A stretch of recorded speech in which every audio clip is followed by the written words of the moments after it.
Il était une fois une vieille chèvre. Elle a eu 7 enfants. Elle les aimait autant que seule une mère peut aimer ses enfants. Elle allait aller dans la forêt, apporter des herbes et des branches pour le déjeuner. Elle a appelé tous ses enfants et les a avertis d'avoir peur du loup maléfique. Il fait souvent semblant, mais vous pouvez immédiatement le reconnaître à sa voix grossière et à ses pattes noires. Les petits-enfants ont tout compris et ont assuré à leur mère qu'ils seraient très prudents. La vieille chèvre partit tranquillement. Peu de temps s'est écoulé. Soudain, quelqu'un a frappé à la porte et a crié d'une voix grossière que les enfants devraient immédiatement l'ouvrir. Mais les enfants de la voix rugueuse ont réalisé que c'était un loup. Ils ont répondu que ce n'était pas la voix de la mère, sa voix était gentille et fine, et cette voix était très impolie, ce qui veut dire que c'était un loup. Puis le loup est allé chez le marchand et s'est acheté un grand morceau de craie. Il en a mangé et sa voix s'est affaiblie. Il est revenu, a frappé à la porte et a demandé d'une voix mince aux enfants de l'ouvrir. Le loup a posé sa patte sur la fenêtre et attend. Et les enfants l'ont vu et ont répondu que les pattes de la mère n'étaient pas noires, mais blanches, ce qui signifie que c'était un loup. Puis le loup a couru à la boulangerie et a demandé de lui donner de la pâte. Le loup a oint sa patte avec la pâte. Le méchant s'est approché de la porte pour la 3e fois, a posé sa patte blanche sur la fenêtre et a frappé. Ils ont vu les enfants que la patte était blanche et ont pensé que c'était leur mère. Ils ont ouvert la porte, mais il y avait un loup devant eux. Ils ont eu peur et ont commencé à se disperser dans toutes les directions. Un enfant a sauté sous la table, un autre sur le lit, le 3e sur la cuisinière, le 4e dans la cuisine, le 5e dans le placard, le 6e sous l'évier et le 7e s'est caché dans l'horloge du grand-père. Mais le loup les trouva tous, ouvrit ses mâchoires et avala un à un. Une seule chose qu'il n'a pas trouvée, le plus jeune, qui s'est caché dans l'horloge. Après avoir mangé à sa faim, le loup est parti. Il s'allongea sur une prairie verte sous un arbre et s'endormit. Bientôt, une vieille chèvre rentra de la forêt. Oh, qu'est-ce qu'elle a vu là-bas? La porte était grande ouverte. La table, les chaises, les bancs ont été renversés, le lavabo a été cassé, les oreillers et les couvertures ont été jetés du lit. Elle a commencé à chercher ses enfants, mais elle n'a pu les trouver nulle part. Je les ai appelés par leur nom, mais personne n'a répondu. Elle s'approcha de l'horloge, et en réponse, il y eut une voix mince du plus jeune enfant.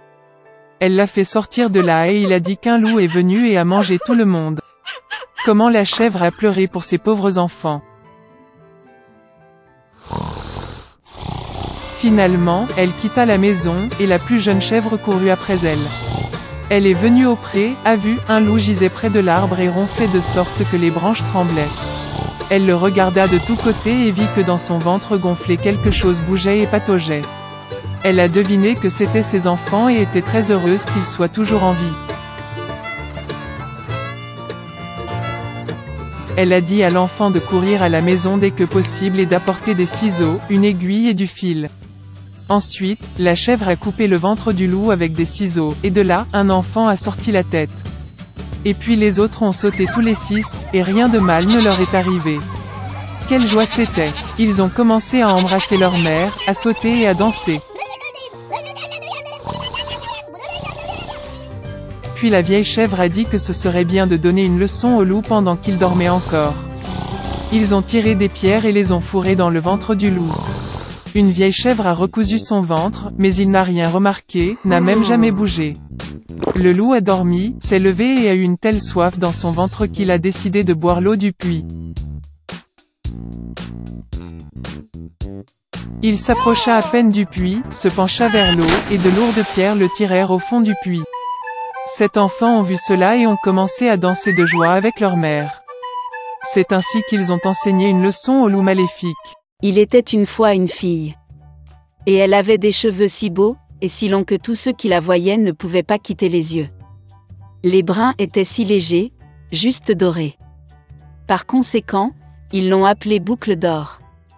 Pour toute sa beauté, c'était une petite fille très coquine. Maman lui a toujours permis de marcher dans la cour, mais lui a ordonné de ne pas aller dans les bois derrière leur maison. Boucle d'Or était très intéressée de savoir ce qu'il y avait dans cette forêt. Et ainsi, alors que la mère n'a pas vu, elle a en quelque sorte quitté la maison dans la forêt. La fille a longtemps marché dans la forêt. Soit il trouve une baie, puis regarde une belle fleur, puis écoute le chant des oiseaux. Alors elle s'est perdue dans la forêt. Et soudain, elle a vu une maison inhabituelle dans une clairière. Boucle d'Or s'approcha de lui doucement. « Je me suis promenée, mais je n'ai vu personne. » Elle a frappé à la porte, mais personne n'a répondu. Puis, elle frappa plus fort et la porte s'ouvrit. Boucle d'Or entra prudemment. 3 ours vivaient dans cette maison. Un ours était papa, gros et hirsute. L'autre était une mère ours. C'était plus petit. Le 3e était un petit ours. Les ours n'étaient pas chez eux car ils étaient allés se promener dans les bois. La fille entra dans la pièce et vit 3 bols de porridge sur la table. Le premier bol, le plus gros, était le papa ours. Le 2e bol, le plus petit, était la mère ours, et le 3e, le plus petit, était l'ourson. Près de chaque bol, posait une cuillère, grande, moyenne et petite. Boucle d'Or avait tellement faim qu'elle a d'abord voulu manger dans un grand bol. Elle prit la plus grande cuillère, prit le porridge, le goûta, mais le porridge était trop chaud. Puis elle prit une cuillère moyenne, ramassa le porridge, le goûta, mais le porridge était trop froid. Enfin, elle prit une petite cuillère et goûta le porridge du petit bol. Cette bouillie n'était ni chaude ni froide, juste comme il faut. Et Boucle d'Or a mangé toute la bouillie du petit bol. Après avoir mangé, la fille a voulu s'asseoir et a vu 3 chaises près du poêle. Une grande, une autre plus petite et la 3e, très petite, avec un petit oreiller rouge. D'abord, elle a essayé de monter dans la plus grande chaise, mais n'a pas pu. Ensuite, la fille a essayé de s'asseoir sur la chaise du milieu, mais c'était très dur et inconfortable. Finalement, elle s'assit sur la plus petite chaise, et c'était parfait pour elle. Boucle d'Or a tellement aimé la chaise qu'elle a commencé à se balancer dessus. La chaise a craqué, s'est cassée et elle est tombée au sol. La fille s'est levée et est allée dans une autre pièce. Il y avait 3 lits, grands, moyens et petits. Tout d'abord, Boucle d'Or est montée sur le premier lit, mais il était trop haut et trop dur. Je me suis allongée sur celui du milieu, il était trop spacieux et mou. La fille s'allongea sur le 3e plus petit lit. Elle était juste pour elle. Boucle d'Or se sentait si confortable et douillette qu'elle s'est rapidement endormie. La fille dormait profondément lorsque la famille des ours est revenue à la maison. Les ours ont eu très faim et sont immédiatement allés à table.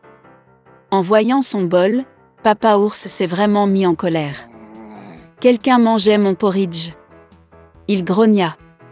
La mère ours regarda aussi dans son bol et grogna moins fort. Quelqu'un mangeait aussi dans mon bol. Et l'ourson, voyant son bol vide, a pleuré bruyamment. Quelqu'un a pas simplement mangé de mon bol, il a mangé toute ma bouillie. Les ours ont senti que quelque chose n'allait pas, ont quitté la table et ont commencé à regarder autour d'eux. Papa ours remarqua que quelqu'un bougeait sa chaise, et grogna d'une voix terrible. Quelqu'un était assis sur ma chaise. La mère ours regarda sa chaise et se plaignit. Quelqu'un était assis sur ma chaise et l'a déplacée de sa place. Et puis, l'ours a regardé sa chaise cassée et a encore pleuré fort. Quelqu'un ne s'est pas simplement assis sur ma chaise, mais l'a cassée. Les 3 ours entrèrent prudemment dans la chambre. Quelqu'un était allongé sur mon lit et l'a froissé. Papa ours rugit d'une voix terrible. Et quelqu'un était allongé sur mon lit et l'a froissé, grogna la mère ours. L'ours en peluche a regardé son lit et a pleuré à nouveau. Quelqu'un était allongé sur mon lit aussi. Et puis il a vu la fille et a crié d'une voix mince, et dort encore en elle.